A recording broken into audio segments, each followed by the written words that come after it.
WhatsApp guys, I'm Neeraj YDV और आज की वीडियो में हम बात करने वाले हैं system requirement of DaVinci Resolve 16 और why DaVinci Resolve become so popular editing software. तो इस वीडियो में मैं आपको फुल एक्सप्लेनेशन देने वाला हूँ और ये वीडियो स्टार्ट होती है एक स्टोरी से। सो गाइस, ये है मेरा लैपटॉप IdeaPad S340। तो जब मैंने इसे लिया था तो इसकी जो स्पेसिफिकेशन थी वो मुझे इनफ लगी थी वीडियो एडिटिंग के लिए, फोटोशॉप के लिए और कोडिंग के लिए, इसलिए मैंने इसे परचेस कर लिया। कुछ दिन बाद फिर मैंने इसमें DaVinci Resolve, जब मुझे इसके बारे में मालूम चला सॉफ्टवेयर के बारे में, तब मैंने इसे डाउनलोड करा, इंस्टॉल करा और मैंने एक प्रोजेक्ट पे काम करना चालू करा। मेरा काम करने का जो एक्सपीरियंस था वो बार बार जो वीडियो की साउंड थी वो कट कट के आ रही थी और 1080p भी सपोर्ट नहीं कर पा रहा था ये। तो इस वजह से मेरा जो एक्सपीरियंस रहा, ओवरऑल एक्सपीरियंस रहा, वो काफ़ी बेकार रहा। क्यों रहा? क्योंकि सीधी सी बात है, जो DaVinci Resolve को एक सिस्टम रिक्वायरमेंट चाहिए कि उसमें एक इनफ रैम होनी चाहिए, एक इनफ प्रोसेसर होना चाहिए, एक इनफ SSD होनी चाहिए, एक इनफ ग्राफिक कार्ड होना चाहिए। तो ये सारी जो सिस्टम रिक्वायरमेंट थी वो मेरे जो लैपटॉप की स्पेसिफिकेशन थी उससे मैच नहीं करा। तो इसलिए मेरा जो एक्सपीरियंस था वो बस था। तो अब मैं आपको बताता हूँ मेरे लैपटॉप की स्पेसिफिकेशन। तो without wasting your time, let's create. तो ये है मेरे लैपटॉप की specification. AMD Ryzen 5 3500U, 2GB Radeon Vega mobile GFX graphic card, 8GB RAM, 128GB SSD, 1TB hard disk और 64 बिट ऑपरेटिंग सिस्टम। तो ये थी मेरे लैपटॉप की स्पेसिफिकेशन और इस पर भी एक रिव्यू आने वाला है, तो उसके लिए stay tune. Back to the point, फिर मैंने DaVinci Resolve की वेबसाइट को विजिट करा और वहाँ पर सिस्टम रिक्वायरमेंट रिसर्च करी। तो मैं शॉक हो गया कि इतने सारे सिस्टम रिक्वायरमेंट चाहिए DaVinci Resolve को रन करने के लिए। तो मैं वन बाय वन आपको बताता हूँ।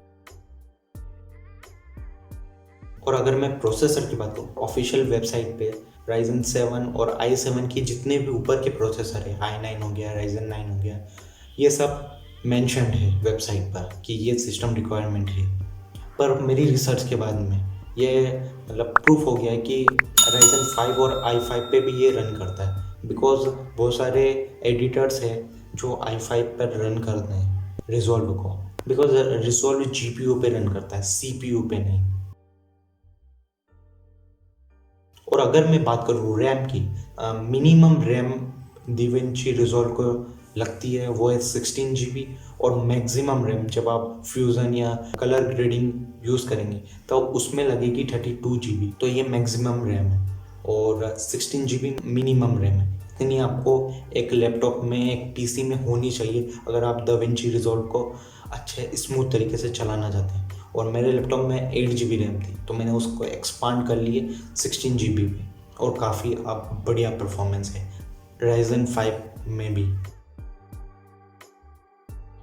और थर्ड मैं बात करता हूँ विंडोज़। तो जो Resolve है वो विंडोज़ 10 के जो नीचे के जितने भी ऑपरेटिंग सिस्टम है वो हो सकते हैं, विंडोज़ 8 हो गया, XP हो गया, विंडोज़ विस्टा हो गया, जो भी उन पे रन नहीं करता। विंडोज़ 10 होना चाहिए आपके लैपटॉप में, वो नेसेसरी है।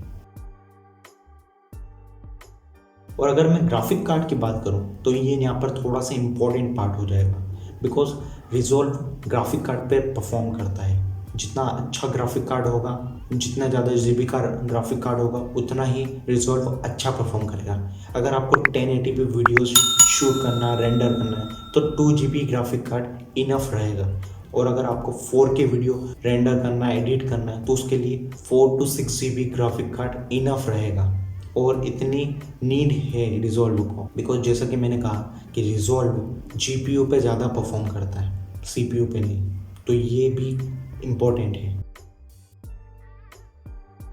और बात करें मेमोरी की, तो मेमोरी आपको SSD कंपलसरी है। विदाउट SSD ऐप क्रैश कर जाएगा, गर्म होगा लैपटॉप, बैटरी ज़्यादा खाएगा, तो SSD कंपलसरी है। तो भले वो 128GB हो तो भी इनफ रहेगी, 200GB हो तो भी इनफ रहेगी, 500GB हो तो भी इनफ रहेगी, पर SSD कंपलसरी है।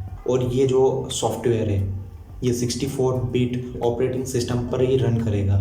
उसके नीचे का होगा तो पहली बात ऐप इंस्टॉल ही नहीं होगा, और इंस्टॉल हो भी गया तो वो रन नहीं करेगा। 64 बिट ऑपरेटिंग सिस्टम लगेगा रिजॉल्व को, तो ये भी इंपॉर्टेंट बात थी। और गाइस एक चीज़ छोटी सी मैं भूल गया कि ये क्वाड कोर प्रोसेसर पे ही रन करेगा। डुअल कोर में ये लैग करेगा बहुत ज़्यादा, और बहुत सारे मैंने वीडियोस देखे थे DaVinci पे, तो डुअल कोर पे तो बिल्कुल बेकार सा चलेगा, ये बिल्कुल बेकार सा। तो डुअल कोर हो तो उसको अपग्रेड करो क्वाड कोर में, क्योंकि क्वाड कोर में 4 चैनल होते हैं और उसमें ज़्यादा अच्छा परफॉर्म देगा DaVinci रिजॉल्व। तो ये तो हो गई सिस्टम रिक्वायरमेंट के बाद। अब हम मेन टॉपिक पे बात करते हैं कि ये इतना पॉपुलर क्यों होते जा रहा है। तो इसके कई रीज़न है, मैं 3 रीज़न पे बात करने वाला हूँ। तो फर्स्ट रीज़न है, एक ही सॉफ्टवेयर में बहुत सारी चीज़ें ऐड कर दी है। मैं बताता हूँ क्या।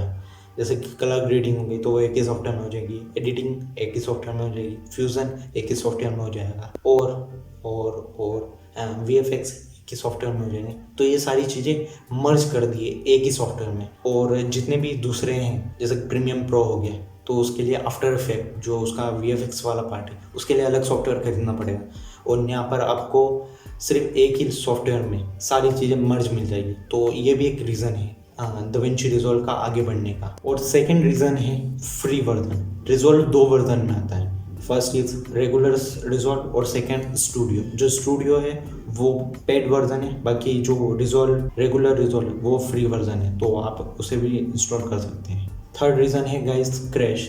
जो फिल्मोरा है, प्रीमियम प्रो है और अदर ऐप्स सारे CPU पर रन करने के कारण क्रैश बहुत करते हैं, पर DaVinci रिजॉल्व GPU पर रन करता है और इसके जो क्रैश होने के चांसेस है वो बहुत कम हो जाते हैं।